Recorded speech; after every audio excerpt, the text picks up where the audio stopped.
Hai teman-teman sekalian, gimana kabarnya? Mimin berharap teman-teman yang menonton video ini dalam keadaan sehat. Dan pada episode kali ini, Anul Story akan melanjutkan alur cerita episode ke-11 dari serial anime yang berjudul Iyuki Oshitsu. Dan tak usah berlama-lama lagi, Mimin langsung saja ke alur ceritanya. Tapi sebelum itu, Mimin meminta untuk subscribe dan dukung channel ini, agar Mimin selalu semangat menceritakan alur cerita anime yang menarik untuk kalian tonton.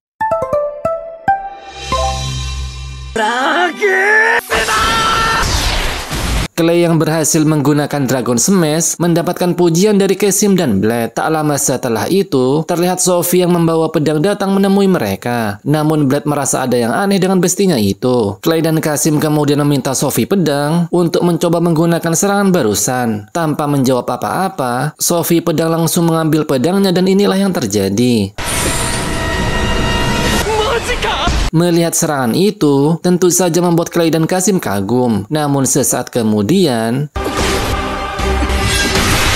secara mengejutkan, terdapat dua Sophie yang sedang beradu kekuatan. Sophie Ori memberitahukan jika Blade tak perlu membantu karena ini merupakan pertarungannya. Melihat Sophie ada dua, tentu saja membuat teman-teman Blade terkejut. Karena merasa terdesak, Sophie KW pun pergi dari sana. Setelah itu terlihat Sophie pedang datang ke gedung yang sudah terbengkalai. Dan ternyata terdapat beberapa orang yang wajahnya sama seperti Sophie. Tak hanya itu, bahkan sifat mereka berbeda satu sama lain. Sophie pedang kemudian memberitahukan jika misinya barusan telah sukses karena berhasil menyelinap ke akademi. Namun Sophie yang sedang murung menjawab jika misi Sophie pedang telah gagal karena dia tidak bisa memberikan bukti. Merasa kesal, membuat Sophie pedang meminta Sophie bocil untuk menyerang Sophie murung. Biar lebih jelas, Mimin akan memberitahukan nama Sophie KW satu persatu. Sophie pedang bernama Un, Sophie yang suka murung bersenjata tombak bernama Troa, Sophie bocil bersenjata sarung tinju bernama Sangku, Sophie bersenjata kapak merah bernama Deux, dan Sophie yang bersenjata sabit bernama Katre. Karena Un merasa sulit menjelaskan dengan kata-kata saat menjalankan misi barusan, membuat Katre melakukan sesuatu yang mengejutkan. Ternyata dengan berciuman mereka dapat berbagi ingatan satu sama lain. Setelah Un mencium mereka berlima, Katre dan yang lainnya dapat melihat Un saat menggunakan Dragon Smash. Dan Un juga akan mengajarkan mereka semua cara menggunakannya. Namun sesaat kemudian, di sisi lain terlihat Sophie Ori sedang mengawasi area sekitar sambil melihat teman-temannya dari kejauhan. Terlihat Jessica sedang mengisi cartridge buatan Eliza di senjatanya dan bersiap melakukan serangan. Jessica merasa senang karena dengan bantuan Eliza, dia dapat melakukan serangan yang barusan. Eliza menjelaskan jika mengisi Katre dengan energi murni, maka siapapun bisa melakukannya. Namun tak lama kemudian Katre datang di hadapan mereka. Blade kemudian menanyakan apa yang ingin Katre pelajari. Namun jawabannya, Kobi? Karena Ernest menolak hal itu, membuat Katre akan melenyapkan Blade. Pertarungan mereka pun dimulai. Setelah pertarungan singkat, Katre malah melakukan hal demikian.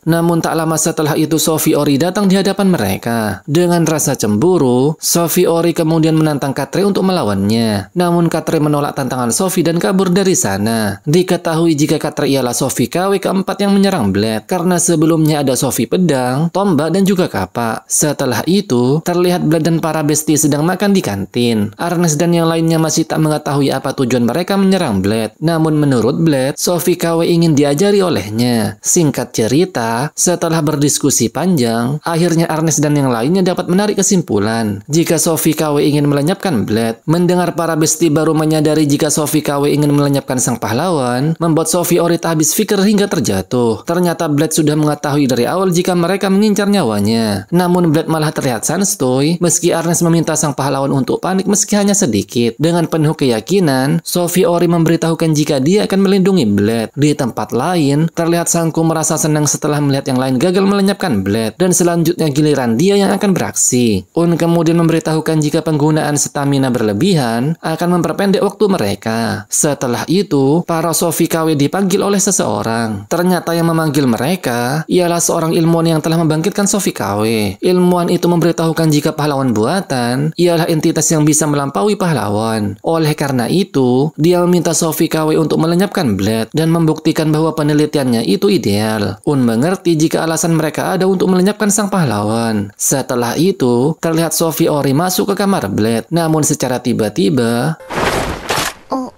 Iona meminta agar Sophie tak mengendap-endap karena sensornya sulit mengenalinya. Mengetahui jika Sophie mengkhawatirkan Blade, membuat Iona menenangkannya karena dia selalu berada di samping sang pahlawan. Sophie kemudian pergi dan berkata jika dia akan menjaga Blade dengan caranya sendiri meski harus mempertaruhkan nyawanya.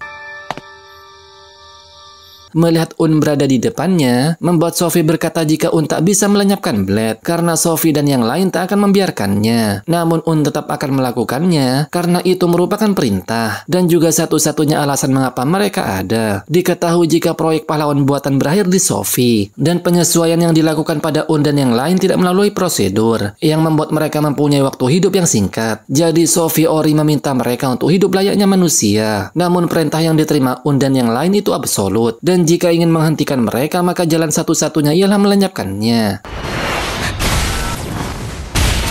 Namun Sophie merasa tak tega melenyapkannya, karena dia sudah menganggap Un dan yang lain sebagai saudaranya. Setelah itu Un pun pergi dan berkata jika dia akan menunggu Sophie, di mana matahari tidak bersinar. Di keesokan harinya terlihat Blade dan para besti berada di dunia virtual. Dan di sana terlihat Sangku yang akan melawan Blade. Sangku malah mengiyakan jika para Sophie KW berjumlah 5 orang. Dengan polosnya Sangku meminta mereka untuk melupakan ucapannya barusan. Mendengar Blade akan melupakannya, membuat Sangku merasa senang yang membuktikan jika dia masih polos dan mudah diperdaya. Sangku kemudian menyerang namun Blade dan para besti berhasil menghindarinya. Namun sesaat kemudian,